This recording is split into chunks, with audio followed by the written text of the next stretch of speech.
Why hello there friends, and welcome to the WASD Benchmark channel. We're the new contender in the tech benchmarking and reviewing gig, so if you like what we do, please hit that subscribe button so YouTube can spam you with our new content. Liking is caring, as I say, so smash the like button while you're there. This is probably the final Windows 11 video, for now at least. But you can expect a buttload of similar videos when the system officially releases. In today's production, I will be monitoring the performance between Windows 11 and its old man, Windows 10. For the 1000th frickin' time, this is a leaked version, so we might see drastic changes when the real McCoy comes out. Let's make haste now and see how Microsoft's new Spawn fares in some stressful environments. The first test we did was in our go-to programs that most benchmarks rely on, Cinebench R20 and Furmark, while further straining was done in the 3D Mark x Spy DirectX 12 test. Don't get your panties in a wad though, we tested a few games as well.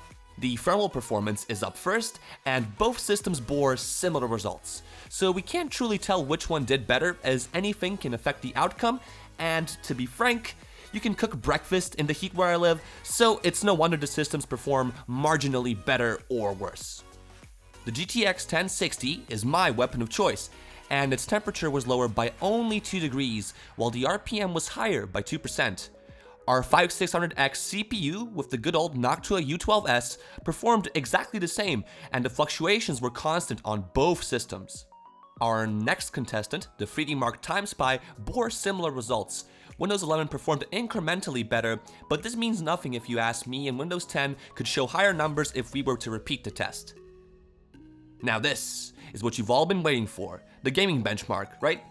Get ready for some Minecraft with RTX together with some stale MMORPG and a 10-year-old MOBA.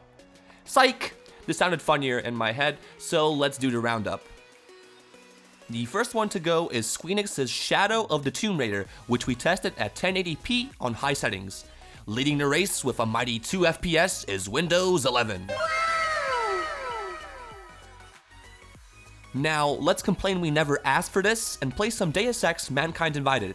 On average, Windows 10 performed 2% better, which is another glorious result that tells us absolutely nothing. At last, there's Horizon Zero Dawn that showed a greater gap between the two, and here is where Windows 10 kicked its successor's butt.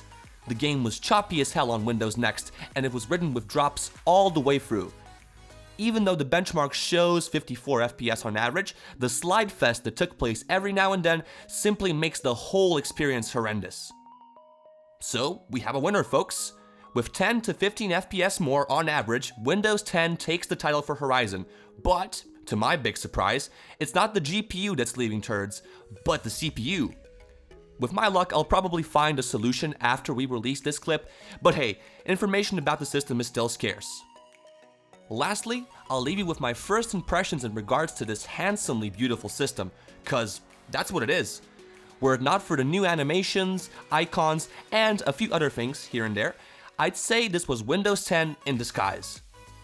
The kernel hasn't seen an overhaul in centuries, and apart from Horizon, which performed dreadfully, the only jump that can clearly be seen comes through the RAM consumption. Microsoft's newest brainchild requires a gig more than its predecessor, as its RAM consumption went up and is now 4 GB while running idle. That's the gist of it. I know I am more naggy than your parents, but bear in mind that this is an unofficial, leaked version, so we can expect some changes.